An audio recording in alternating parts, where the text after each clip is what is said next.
Hello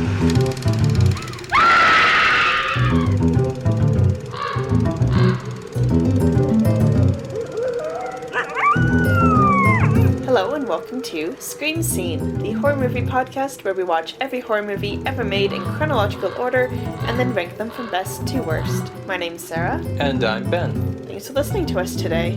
We have a real treat today. Yeah, I hope so. We're watching the movie Sex Maniac from 1934, also known as Maniac. People just didn't want sex in the title? Yeah, films of this ilk often had different titles. I'll sort of touch on that a bit more later, but perhaps what would be helpful is to say that this is an exploitation film. Mm-hmm. From the very early days of exploitation cinema, the 1930s, from the filmmaker who's kind of regarded as the father of exploitation cinema, Dwain Esper. It might help to explain what exploitation cinema is and who Dwain Esper was. Yeah, because when I hear exploitation film, I think of like the blaxploitation films in the 70s. Mm-hmm. I think of Tarantino today. Mm-hmm. So yeah, what does early exploitation type of film look like? Well, it certainly is the type of film that evolved into, that kind of drive-in grindhouse cinema later in the century. The origins of the name grindhouse cinema are a little bit obscure. There's a lot of competing theories. One is that they were cinemas that originally were in the same theaters as burlesque theaters, where there was a lot of bump and grind dancing. Their other theory is that grindhouse cinemas were cinemas where basically the projector never got turned off. You were just running one film after another, after another, after another. You just came in at any time into the theater, and just what price you paid just more or less was determined by like what time of day it was, and they just always needed content because they were just continually showing stuff, so it was sort of about grinding out content. Mm-hmm. Regardless, that sort of journey to those types of movies started in the late 20s and early 30s with this filmmaker named Dwain Esper. What it was about at that time continued to be what the predominant through line of exploitation cinema was, which is movies that exist outside the normal mainstream boundaries of morality and censorship. Movies that exist outside the rating system or the production code, that show things that you wouldn't ordinarily see in mainstream movies. So that's why, even though technically by this point the Hollywood Code has come in, we're not talking about the code yet. Yeah, because this is a film that was very much designed to exist outside the code and to circumvent it, as all exploitation films for the next 30 years would do, and exploitation films afterwards were designed to circumvent the MPAA rating system. And this sort of film sort of died away, really, in our modern day world, just because the morality of what you're showing on film has become so loose that there isn't a huge distinction, right? Stuff like the Saw movies would have been off-brand exploitation, cheap B cinema in the 70s, but in the 2000s they were big studio pictures. So would you say that this, subgenre of films was really bolstered by the fact that the code came in during this year? What it ended up doing was separating out the difference between respectable movies are like this and underground movies are like this. It created that distinction, because that's really what these are, is underground film. There's an interesting sort of dichotomy created where, I forget which critic said this, but there was a film critic once who said that, the kind of movies that in Europe would be called art films are the kind of movies that in America are called exploitation films. Interesting. Not necessarily, that's sort of a misnomer, because generally speaking, European art films are made with a lot of craft behind them, and exploitation films often show evidence of incompetence in how they're put together. Amateurism, yeah. But what is consistent between the two is sort of showing things you wouldn't necessarily see in mainstream cinema, maybe using narrative techniques that you wouldn't see in mainstream cinema, pushing the boundaries of sex and violence, that kind of stuff. Okay. So tell us about Dwain Esper. Yeah, that's sort of where this story starts. Dwain Esper was born in 1894 in Snohomish, Washington. He had served in World War I, and afterwards he worked as a building contractor in LA in the 1920s. He got into filmmaking because he discovered some abandoned film equipment in a property foreclosure for a building that was going to be torn down so that he could come in and build up like a new subdivision or whatever. Okay. So with this equipment that he just sort of found lying around, he made a short film in 1928 called The Truth About Sex. And what he discovered making this film was an amazing little fact. He could get around censorship laws if he marketed his films as educational. So this has always been where he's placed himself. It wasn't like he started out in film school and then went this route. He's just always been outside the whole industry. Exactly. This is a guy who never had any formal film training, never worked in the real film industry. This is a guy who picked up a camera, pointed it at some people having sex, and then was like, cool, people like this, I'll just sell this to people. And then when the censor boards came around and said, you can't show that in a movie, he was like, well, but it's educational. Sure. Like I guess it's worth saying that porn at this point was probably like just all in print. Yeah, or like extremely underground, or you might have stuff like Nickelodeons where you would go to a bar, like an adult bar, and you might put a nickel in a machine and look into a little viewer, and there'd be like a little 5-minute short 8mm reel of some porn or something. That's where the term Nickelodeon comes from? Yeah, for sure.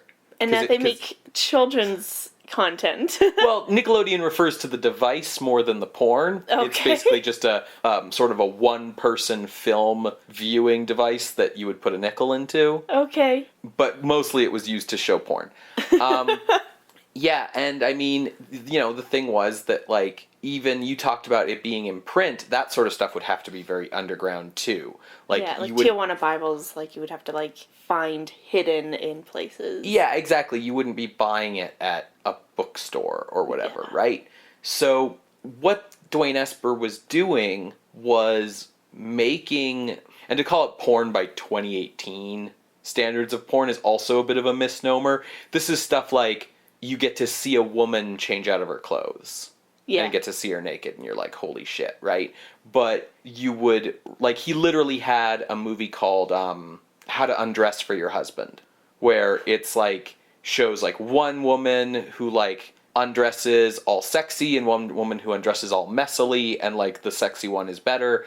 And the point of the movie is you get to see these women naked, but it's presented like some kind of how-to, like, educational movie, as if it's passing off porn as sex ed, is what it's doing, right? Okay. So he began producing and directing his own films, feature-length films, and they were all written by his wife, Hildegard Stadi, who was a former carny who had been raised by her opium-addicted carny uncle. I would love to hear more about her.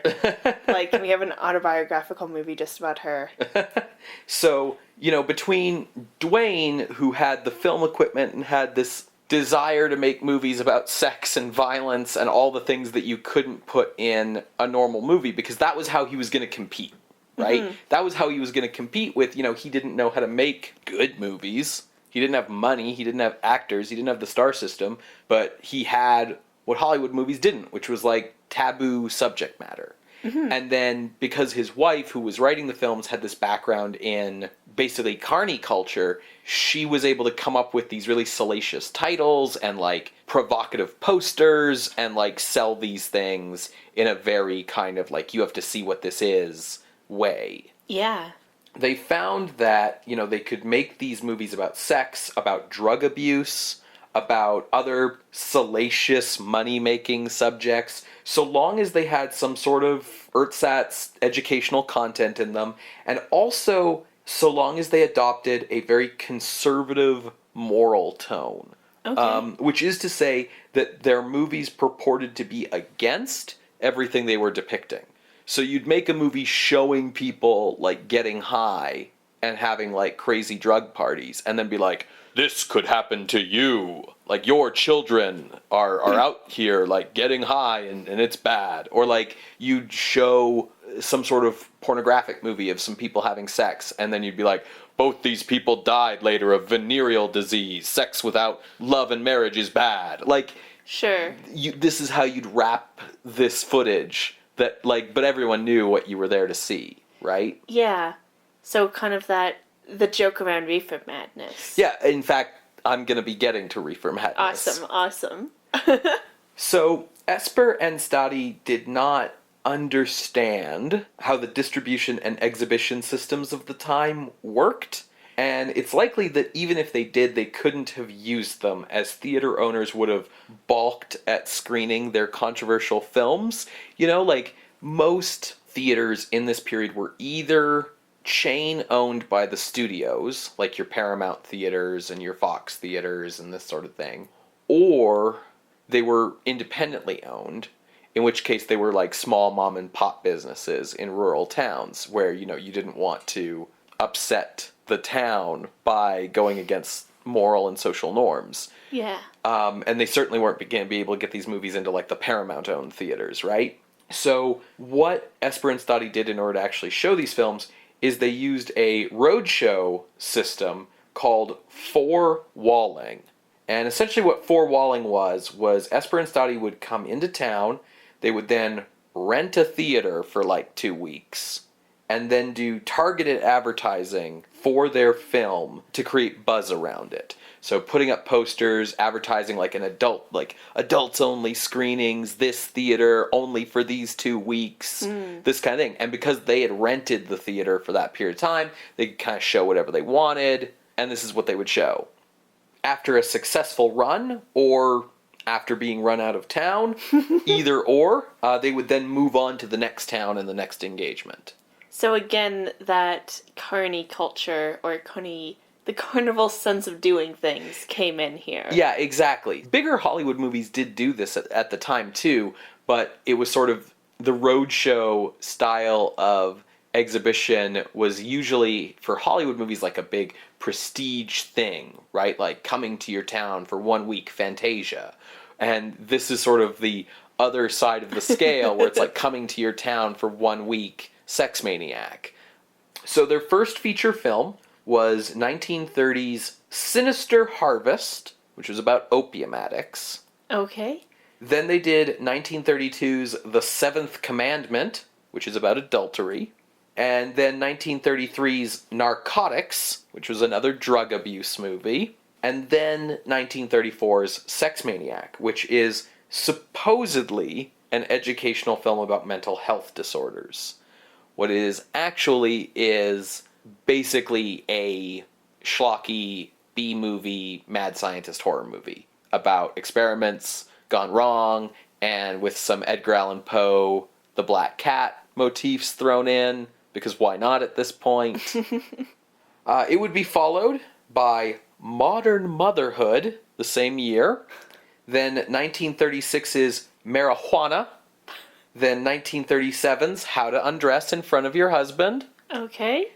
And How to Take a Bath. I mean, it is good to promote good hygiene. Right. And then there was 1938's Sex Madness, which warned of the dangers of venereal disease. And you can see in all of these cases, you know, what these movies are really showing, what the real appeal is. Yeah. What's worth stressing is that the Espers were successful with this system. They were successful enough with this system of extremely independent movie making that they were able to keep it up and do it consistently throughout the Great Depression. Yeah. By the end of the decade, they were so successful that they were able to start buying the rights to other already produced films that were exploiting this same trend. And again, these films are exploiting loopholes in the production code. Ergo, they are exploitation films. So the Espers started buying the rights to other exploitation films and then releasing them under their distribution system, essentially becoming a distribution company for indie films that don't have distributors using this four-wall system. Yeah. So it was in this way, for instance, that a little-seen 1936 film called Tell Your Children was bought by Dwain Esper and retitled to become Reefer Madness in 1938. Awesome. Yeah, so very much on point identifying Reefer Madness as being one of these movies, because it was. Esper's greatest coup, financially speaking, would be in 1947, when MGM would sell him the rights to Freaks for $50,000, which ensured that film would be remembered and build a cult reputation on the exploitation circuit until it was released on video in the 80s. Yeah, Freaks fits right up this type of alley. Yeah, it's showing you things that you aren't going to see in a mainstream film, having a lot of questionable ethics around how you're doing it. I think it's also interesting to think about how, like we talk about in the Freaks episode, how much pushback was against Todd Browning. Like, it ruined his career, and yet it found success on this other market. So we talked in the Freaks episode how part of the backlash was, you're going too far with your horror. Perhaps it was also this type of movie doesn't, quote-unquote, belong here. Absolutely. There was an expectation of certain kinds of content from your big Hollywood studios. People knew the difference between Metro-Goldwyn-Mayer and Monogram Pictures. You had expectations of a certain level of production quality, a certain level of glamour, a certain level of style in a major film than you would from a Poverty Row film. And I think, it's quite a different movie-going experience, walking into a big theater palace with an open general audience, because that was the thing about Under the Production Code especially. There's no rating system. A movie's either for everyone or it's for no one. So you're walking in with a general audience, it's MGM, they're known for glamour and glitz, and you come in and it's Freaks. Versus you're going into a seedy dive theater downtown, with adults only, stickered on the marquee, and, coming in and seeing Freaks in that context, right? Definitely. So, Sex Maniac, which is the film we're watching today, survives today in a later print where the title card has been replaced with one bearing the more tame title of Maniac, which exploitation films often had different titles depending on what the producer thought would sell in different regions. So as you moved from Maine to Pennsylvania to Tennessee to Alabama, you might be changing the name of your movie to what might appeal most in those states, right? Yeah. So what we'll be seeing is the Maniac version of this film. Is anything else changed, though? No. Okay. No, just the title card, and it's really obviously changed. So this was an early Dwain Esper film, relatively speaking, in his career. It's directed and produced by Esper himself and written by his wife, Hildegard Stadi. It combines sort of a typical mad scientist plot with beats from various Edgar Allan Poe stories. There's educational title cards throughout to allow its horror movie plot to show things that would never be acceptable in a Hollywood film, particularly given that Maniac began its roadshow screenings on September 11th, 1934, 2 months after the production code started to be enforced. So really there was no way a film like this would get through in the standard Hollywood system. Mm-hmm. The nature of how it was screened means we don't really know how much money it made, but it only cost $5,000 to make, so it was likely fairly profitable. Yeah, at least got even. Yeah, or if not more, since they kept making more of these after this, right? Dwain Esper didn't know how to make movies in the traditional sense. Dwain Esper knew how to make Dwain Esper movies. None of the actors in this are what you would consider professional actors. This is the kind of movie where we're shooting in somebody's basement because they're away on holidays for 2 weeks and we got into this house. because we were house sitting for them at the time. Like, this is really amateur hour stuff. But, it's got some stuff in it that you might like. You might want to see. So, yeah. So how are we watching it? Well, it's, of course, fallen into the public domain long ago. Yeah. So there's a lot of DVD releases of it. You can find it in a lot of different, collections of schlocky, old, horror movie stuff. We're just watching a version on YouTube, sort of the best YouTube version I could find, because there's, again, a lot of them. And it's on the Scream Scene playlist on YouTube. If you would like to see this playlist, you can go to our website, screamscenepodcast.tumblr.com. Until then, watch along with us and we'll hear a brief musical interlude. And be right back after watching Sex Maniac, directed by Dwain Esper from 1934. AKA Just Maniac. It's Just Maniac, but just isn't in the title. I'm so confused. Never mind. See you on the other side, everybody.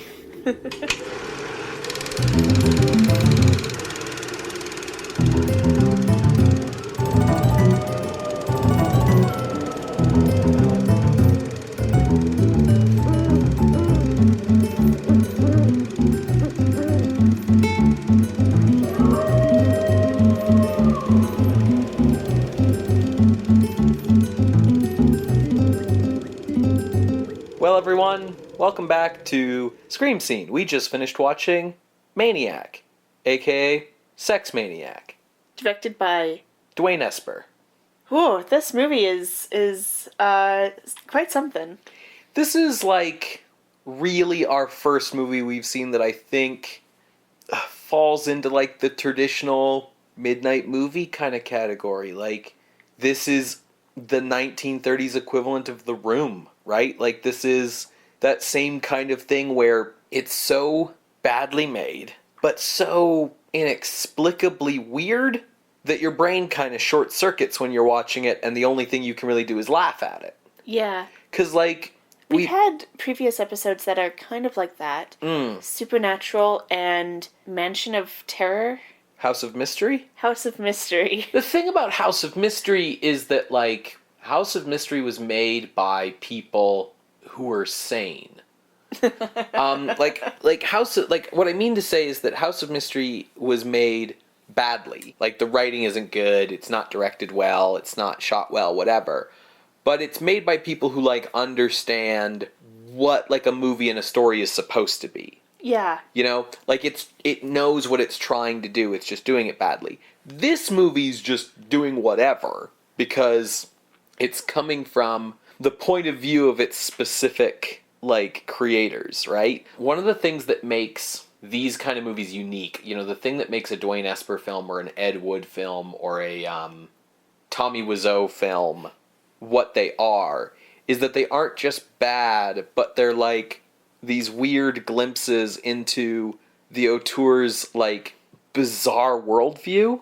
Mm-hmm. It's not just that you're getting a bad movie, it's that you're getting a weird, inexplicable movie. Whereas, you watch House of Mystery, and they're bad at it, but, it's still just, a company trying to, rip off a formula to make a buck. Yeah. Whereas this movie's just weird. Yeah, do you want to tell us how weird it is? Yeah, okay, so it's a little hard to get across in plot summary. This movie really needs to be kind of seen to be experienced, and it's only an hour, so just, It's less, it's 50 minutes. Right.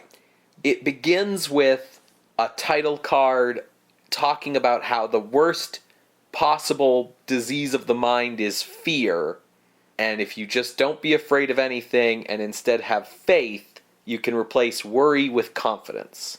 Also that every criminal is guilty of mental illness. Yes.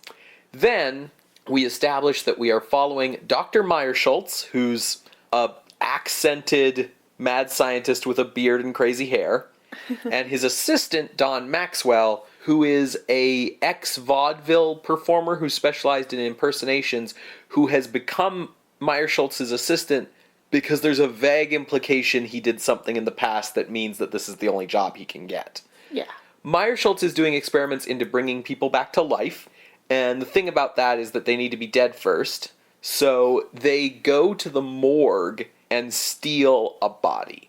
and they bring the body back to life. It's this woman who's like a young 20-something who killed herself with like a gas suicide, and they bring her back to life. This sets like the cops on the long process of being on their trail because they stole a body from the morgue, but it's going to take a while for the cops to really catch up with them in any meaningful way. Meyer Schultz is not satisfied with the fact that they've brought this woman back to life. He's got a beating heart in a jar that he's made. And, I think so, yeah. Yeah, and he wants to basically kill Maxwell and then put the heart in Maxwell and bring him back to life. And he's so sure that Maxwell is so into this too that he gives him a gun. Yeah, there's this moment where he's about to pull a gun out of a drawer and you think he's going to shoot Maxwell, but he's like, yeah, so you're going to shoot yourself and then I'll bring you back to life. So Maxwell does what the only, reasonable thing to do in that situation is he shoots Meyer Schultz and then Meyer Schultz is dead. And then the doorbell rings is what happens. And Maxwell goes to answer it, and it's this woman, Mrs. Buckley, whose husband thinks he's the orangutan from Murders in the Rue Morgue. And Meyer Schultz, I guess, in addition to being a dude who brings dead bodies back to life, was also a psychologist or a psychiatrist, maybe? Yeah. Maxwell's like, oh, yes, I'll go get Dr. Meyer Schultz. Just one moment. And goes back into the laboratory where Meyer Schultz's dead body is still lying there, and using his makeup kit from his vaudeville days, makes himself look like Meyer Schultz, and then spends the rest of the movie being Meyer Schultz. So it's sort of like Mrs. Doubtfire. No, I don't think so. So he doesn't know what to do with Mrs. Buckley's husband because he's not actually a doctor. But he figures that if he can fill a syringe with water and shoot him up with it, that'll be harmless, and it'll make Mrs. Buckley think he's done something, and they'll go away. Unfortunately, Maxwell, as Meyer Schultz, is dumb. So he instead grabs a syringe filled with super adrenaline and jabs Mr. Buckley full of that, which turns Mr. Buckley into a crazy orangutan person.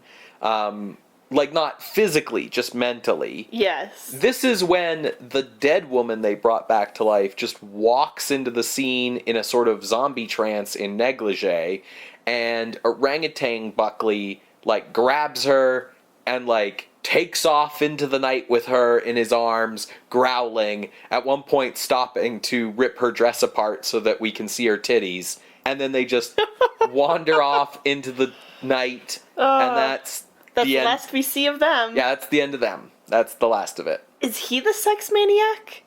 Who's the sex maniac? Well, there's also that bit where, Maxwell pretending to be Meyer Schultz seems to, fantasize about taking advantage of a patient. Yeah, that was weird. Anyways, after her husband has gone crazy and taken a undead woman out into the wilderness, never to be seen again, Mrs. Buckley notices there's a dead body on the laboratory floor, but its face just conveniently happens to be obscured from her angle. So Maxwell, pretending to be Meyer Schultz, tells Mrs. Buckley that the dead body on the floor is Maxwell's body, his assistant, who killed himself. And Mrs. Buckley's like, I just saw that guy. I think you killed him. And Meyer Schultz is like, and Mrs. Buckley's like, but hey, I think we speak the same language. And then the audience is confused, and Meyer Schultz is confused. And it turns out that Mrs. Buckley thinks that because Meyer Schultz can bring people back to life, that means he can control them. Which, as we've seen with, the understanding of zombies in, White Zombie, I can understand why she would think that. Okay, sure. So she says, you killed your assistant Maxwell so you could bring him back to life. I won't tell anyone if you kill my husband and bring him back to life so that I can control him. And he just says yes. Right. Meanwhile, the cops are slowly closing in by interviewing Meyer Schultz's neighbors, who include, a really monotone woman who keeps talking about how queer it is in Meyer Schultz's house, and, a guy who owns 1,000 cats. Yes. Literally 1,000 cats. In a cat farm. In a bizarre cat farm. That he goes into extreme detail about how cats eat rats. Mm-hmm. Rats eat dead cats, Mm-hmm. and he collects the skins. Yes. As if he's, like, trying to make a fur farm. Yeah, it's a fur farm using cats. And rats. Well, because it's like a self-sustaining ecosystem. Anyways. It has nothing to do with the rest of the movie. So, it's worth stating that throughout the movie, at certain points, the movie just stops for these title cards that give, like, basically just copied out of some textbook they had lying around definitions of various mental disorders. And they happen at moments where I think the idea is that you should be thinking of Maxwell / Miles Schultz as having these disorders. Yeah, so, like, there's, they go into dementia praecox, which is like an old-timey version, an old-timey word for schizophrenia. Mm-hmm. They also bring up mania. Mania, general mania, manic depressive disorder, paranoia, general paresis. Right, which just means that, like, you have paralysis and, like, a bit of madness from syphilis, right? Yeah, well, the idea is that your brain is dying, mainly from syphilis. Right. So these just sort of come up at random points, and the best thing about them is that there's, like, this music that goes with them that just starts and stops hard cut when these cards come up, like, mid-note, like, no... It's very comical. It's very, like, it's as if these cards, like, all sort of existed on one reel of film with, like, one continuous soundtrack, and then they just chopped them up into the individual cards and just edited them into the movie with the soundtrack chopped up as is. It's very unintentionally comedic. So, I believe this is where we randomly find out that Maxwell's had a wife this whole time. Yeah, there's, like, 15 minutes left in the movie, and the title card comes up saying Maxwell had forgotten about his wife, as had she about him. Yeah, and then we cut to... It's basically like 4 women who are sharing an apartment together, and it's just a bunch of random sort of 1930s women comedic dialogue that just goes on for a while. Has nothing really to do with the plot or with anything or with character or anything. It's all just an excuse for them to have, like, a 5-minute scene of 4 women in their underwear just kind of walking around their apartment. They're having a bath, or they're doing their makeup, or they're using one of those, like electric belt machines that's supposed to make you thin because it shakes you with the belt. Yeah, I don't understand how those work. But they don't. Podcast. They're not. Yeah, that's Sawbones. But they don't. Those belts don't work. They're just a... Anyways, so we just watch 4 women be nearly naked for 5 minutes until one of them sees, like, a note in the newspaper about how Maxwell has inherited a fortune from a dead relative. In Australia. Right. So his wife, presumably they're estranged, decides to go to Meyer Schultz's house because she knows that's where Maxwell's been living. She gets there and... Yeah, this movie's bad, and it's hard to follow sometimes. So, backing up a bit, after Mrs. Buckley has noticed this dead body, Maxwell, as Meyer Schultz, realizes, like, I should probably not just have this out here like a throw rug. He decides he needs to hide it. For some reason, he can't burn it. He considers burning it and says, no, I can't do it. So he hides it in the basement, Black Cat style. You know, appears on the wall, stuffs him behind the wall, puts the wall in. Cat gets in behind the wall. Right. Maxwell has this whole thing where he hates cats, so there is some violence towards the black cat in this story, and it's worth talking about because if you don't know it's coming, it's a bit of something. He's chasing this black cat all around the laboratory because the cat saw him kill Meyer Schultz. And Maxwell was planning to bring Meyer Schultz back to life using the heart that Meyer Schultz made, but then the cat ate that heart out of its jar. So Maxwell decides he's going to, like, get this cat. So he chases it around the house, and finally, and it's a black cat, he grabs it, and then we go to a close-up where this black cat is morphed into, like, a fat old tabby. And this fat old tabby... What's really happening is this tabby cat is just a one-eyed cat, and they, like, do a shot where it looks like he's gouging out its eye, but really he's just like popping a glass eye out of this old fat cat's face. But it's supposed to represent him gouging out the eye of this black cat. It's pretty badly done. The best part about it is after the cat gets away, Maxwell like picks the cat eye up off the ground and eats it. Yeah, he's like, it's no different than an oyster or grape. And as he's saying that, I'm on the couch going, no, don't eat it, no, no, no, no. And then he slowly brings it up to his mouth, and you can just imagine my going, no!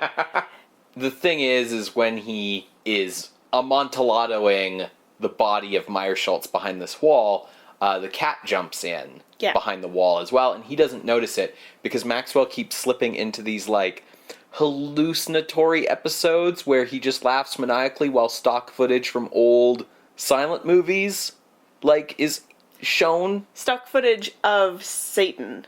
Representations of Satan. Yeah, they're from, like, Faust and stuff like that.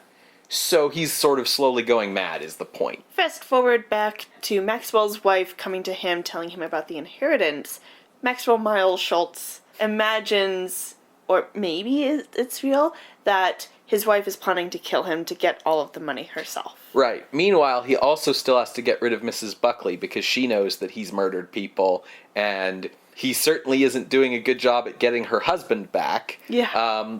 So he concocts this plan to tell his wife that, like, they'll go off and get the money, but first he needs her to kill this crazy woman that he's got in the basement. And then he tells Mrs. Buckley, like, hey, I'll help you out with getting your husband back, but first you need to kill this crazy woman I've got in the basement. Then he puts them both in the basement and closes the door, and they just start a cat fight. Yeah. And, like... Not actual cat fighting, like two women fighting. Although there is an actual cat fight earlier in the movie between two cats. Yeah, we see lots of cat fights in this. Yeah.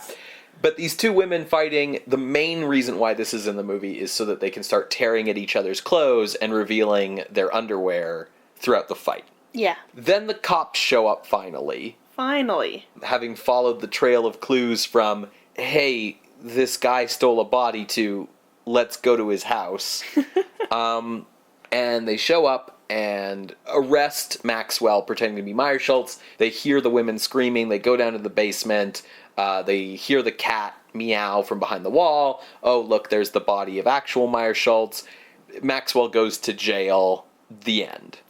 If you've seen an Ed Wood movie or if you've seen The Room, it's that kind of filmmaking. Like, there are a ton of shots in this movie where the background is in focus, but the actors who are talking are not, or scenes where people are delivering dialogue, but their backs are to the camera the whole way through. Like, just a lot of incompetence, generally. A couple of times where we joked that these were just two homeless people that they brought in just to play these roles. Like, the two morgue caretakers, I guess, the way that they're delivering lines and moving props around. It's like, you guys are just saying words because that someone's going to give you like $10 after. Yeah, it's like there's sort of 3 levels of acting in this movie.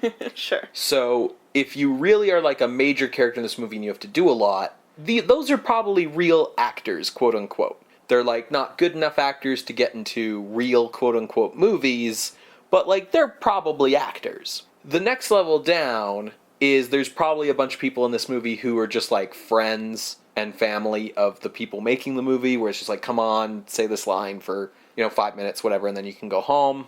And then, yeah, at the bottom of the tiers, I really suspect there's a category of people appearing in this movie who are like, hey, buddy, I'll give you a beer if you come over here and read these words in front of a camera. Because, like, these guys seem like they are drunk, and that this is all just a lark to them, and that the sooner, like, it's over and they can get their beer, the better. But it's a movie made for $5,000. Yeah, so. Oh yeah, for sure, but it's definitely that kind of movie. The writing in this, man, like, it's just weird speeches and, people saying things that don't make any sense, and conversations that go on too long, and, and shots that go on too long. Mm-hmm. All the classic hallmarks of this kind of movie, I think. Yeah. And speaking of classic hallmarks, like, it it definitely still fits in the horror genre despite this weird, like, insertion of, like, educational stuff about mental illness. Mm-hmm. Because we have the mad scientist, we have the Edgar Allan Poe references, we have extraneous violence. Damsels in distress. The undead. Sure. A weird guy who thinks he's an orangutan who carries off with an undead woman nude into the wilderness and is never seen again. Yeah, so one thing that I wasn't sure when we were going to watch this movie was, like, I didn't understand how it could still be a horror movie. Maybe because when you were saying educational, I was thinking, like, is there a way for the magic school bus to be, like, something other than educational? You know, like, would that fit into, like, any kind of genre outside of that? But the educational stuff here is just a smokescreen. Yeah, and, like, I had even prepped notes to talk about, like, the illnesses that are mentioned, and, like, there's no point in doing so because they're just put in and there's no through line into anything. The best you can kind of guess is based on, like, when they happen to be inserted, that you're supposed to be, like, if it was to actually be an educational film, that you would be trying to look for these behaviors or symptoms in Maxwell. Yeah, exactly. But that's it. I feel like Dwain Esper got this idea from watching Hexen because of the way that, like, they mention Satan. They have the overlay of Faust, Satan stuff, but also the pairing of horror with mental illness. Okay. I don't know. That might be giving Dwain Esper a lot of credit because I don't know if he could have possibly seen Hexen, since I'm pretty sure we said in the episode that Hexen was banned in the States until the 1960s. That's a good point. Yeah. I had forgotten about that. Yeah, so, you know. So maybe not. But it certainly is the kind of thing where I think the formula for these movies, in a lot of ways, was about finding the educational topic that could give you the excuse for the movie you wanted to make. And I think in the case of wanting to make a horror movie, it's like, okay, we'll talk about mental illness because people in horror movies are crazy, right? Yeah. And that can be our smokescreen. You know, if you want to make the orgy movie, then you're going to talk about the dangers of adultery. And if you want to make... Or venereal disease. Yeah. And if you want to make the, like, crazy party movie, oh, don't do drugs, kids. Sure. Like, so I think that's more of what's going on here. Like, even more than a movie like Reefer Madness, the disconnect between the educational stuff here and the actuality of the movie is very wide. Definitely. I mean, if you haven't watched it, it really is like just picture in your mind watching, you know, something like if you were watching Hannibal today, you know, the NBC show, and just if like every 5 minutes just a dictionary definition of a mental disorder showed up on screen with some cheerful music in the background. Cheerful violins. Yeah, and then just went away. That's all it is. Yeah. Do you want to move on to ranking? Yeah, I think so. There's not really a lot to say about this movie other than this is the kind of movie you get drunk and you watch with some friends and you goof on and you riff on. Like, this is the kind of movie Mystery Science Theater 3000. Yes, exactly. This is the type of movie you show, you know, at the midnight movies, and you make fun of it and you throw stuff at the screen and it doesn't matter because it's garbage and the people making it pretty much knew that. Yeah. You know, the Espers weren't trying to make good movies. They were trying to make movies that would shock people or be taboo enough that they knew they could make money off them really easily with this system they had going. Yeah. They're grifts as movies. So where were you thinking for Maniac? Because it's a hard thing to judge these movies that are this bad. When you get into the movies that are so bad that your brain's only possible way to react to them is to laugh and to be entertained by them, but like ironically and for not the reasons that the filmmakers intended, it becomes very hard to objectively consider them, right? Yeah, and I also think I feel like this is a kind of movie that if someone watching it would have that phrase of, it knows what it is, or whatever. And I hate that phrase because, like, that's just saying that, like, the people making the movie knew what they were doing and how to make a movie into what they were doing. Sure. If that makes sense. Yeah. And, like, this movie is like you said it best before we moved on to ranking. Like, they knew that they were making a schlocky film and wanted to just push taboos and boundaries. They're not trying to make Frankenstein. Right, but on the other hand, like, they're not trying to make a comedy either. Like, there's a lot of stuff that's really funny in this movie, but it's all unintentional. You know, the ironic humor appeal of this movie is not something this movie's doing on purpose. And I think in a lot of cases when you have movies that are doing that on purpose, it ends up actually ruining those movies in a way, which is kind of weird. Yeah, and I think that's kind of the crux as to why it's a little hard to figure out where to rank this. My range is in like the lower half of the list, of course. The highest I would go is above or below, but probably below The Monster Walks at 45. Okay. And the lowest I would go is to put it above Wolfblood, but below Haunted Curiosity Shop at 48. All right, your range was almost the same as mine. Oh, cool. The only way I could think about this movie was thinking about sort of a what would I rather watch type test, as well as, you know, I knew it was better than House of Mystery. Just because even if it's a worse made movie, the weirdness of it and the bizarreness of it meant that, like, you're at least entertained and engaged when you're watching it in a way that you aren't in House of Mystery, because there's no original thought or creativity in House of Mystery at all, right? Yeah. So thinking about it in that way, my ceiling was below La Llorona and above The Monster at number 43, just because the Monster is really bad. So, like, if you said, like, hey, would you rather watch Maniac or The Monster, I think I'd probably just pick Maniac because it's fun, because it's so bad.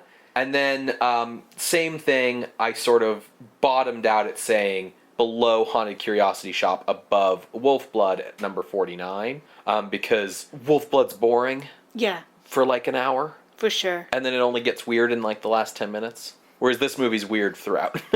Yeah. So I basically ended up overlapping with you, just going a few spots higher than you were at The Monster Walks. Which one's The Monster Walks again? That's the first really terrible movie we had that had the chimpanzee locked in the basement. Oh. And the immigrants are the bad guys. Yeah. You know what? I mixed up The Monster and The Monster Walks. Oh. So actually my range is exactly the same as yours. Okay, yeah. Yeah, I would say it's, same range, exact range between Night of Terror and The Monster Walks to between Haunted Curiosity Shop and Wolfblood.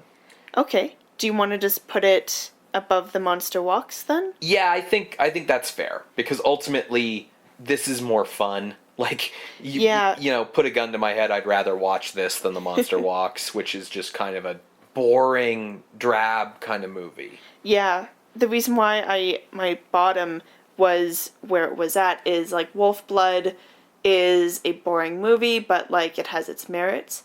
But I felt more engaged with Haunted Curiosity Shop than I did with this movie. Yeah, Haunted Curiosity Shop has the same... Haunted Curiosity Shop and Maniac are oddly comparable in that they both have a bit of like a WTF factor, where like your brain can't quite process what it's seeing, so it's just left going, wait, what did I just see, right? Yeah.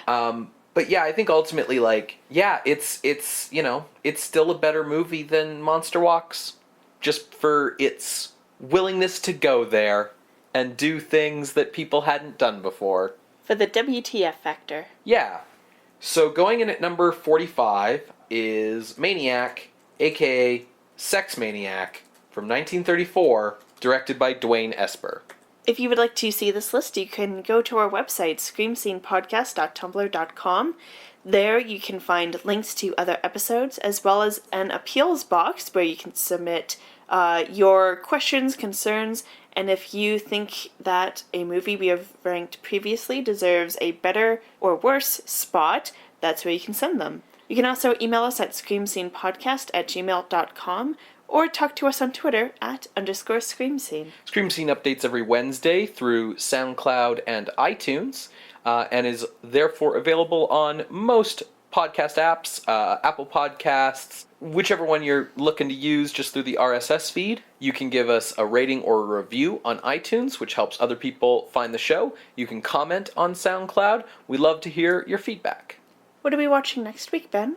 Well, Sarah, we've got sort of an interesting program coming up. Mm-hmm. I have a special announcement, which is that on this Saturday, up on the feed, there'll be going up sort of a Scream Scene special, where we just felt it was too big to be in another movie's episode, but not really big enough to be, you know, a full, maybe hour-long episode. So it's just going to be kind of a special coming out between two episodes on Saturday on the Hollywood Production Code, and specifically the Production Code Administration, run by William Hayes and Joseph Breen from 1934 to 1960-something. And just going through how the code came about, why it existed for a while without actually being enforced, why they started enforcing it, and what was actually in it, and therefore how that affected the horror genre. So that'll be going up on Saturday, and then Wednesday, at the regularly scheduled time,